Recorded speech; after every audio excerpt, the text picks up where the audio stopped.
This week's Parsha is Parshas Mishpatim.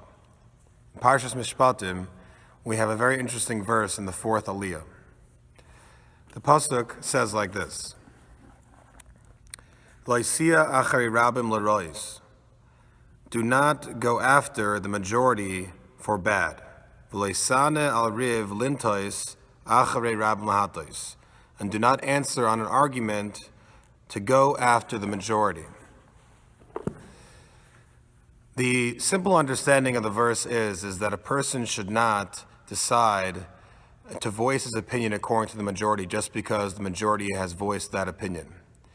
If you believe that the majority is incorrect and their statements are false, if you are a justice on a court, then you should voice your opinion even though you know that you're the minority, even though you know that your argument will not be heard.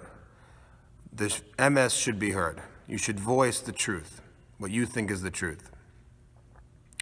And don't decide to change your opinion based on the majority. That's the lesson of the verse. What's amazing is that the Talmud actually learns from this verse that we use the majority in a judicial court. This is the source of the principle that whenever we have a disagreement in the Jewish court system, in the judicial system, we go with the majority of the judges. In the beginning of the verse, when it says not to go after the majority, it's talking about in a capital punishment case that in order to say that the person is sentenced to death, we need more than a majority. We need two people above a majority. Well, actually one person above a majority. So if you think about it, the simple understanding of the verse is that a person should voice his opinion even though he's the minority and say the emes, say what he thinks is the emes, what is the truth. And at the same time, the Talmud learns from this verse that that the judicial system, the Jewish judicial system, works with the majority. This is not a coincidence, of course. This is to show us that when we have something that we think is our personal sense of justice, what we believe is true, when we want to behave like the vigilante and give that which we think is right to the rightful owner, if the rules of the judicial system state otherwise and we are one of the presiding judges, it is our responsibility to work within the rules that we have.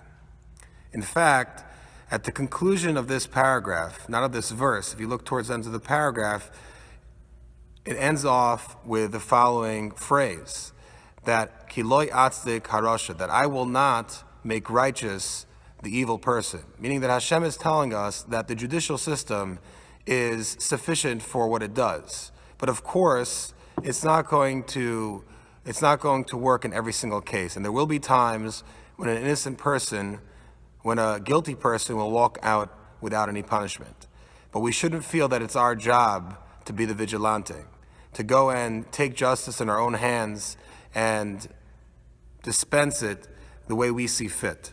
There's rules in place, and those rules must be observed, whether we believe that the judgment is correct or incorrect. And that's why from the same verse that teaches us that we should voice our opinion against the majority because we think it's the truth, we also learn that the verdict of the case should always go with the majority opinion.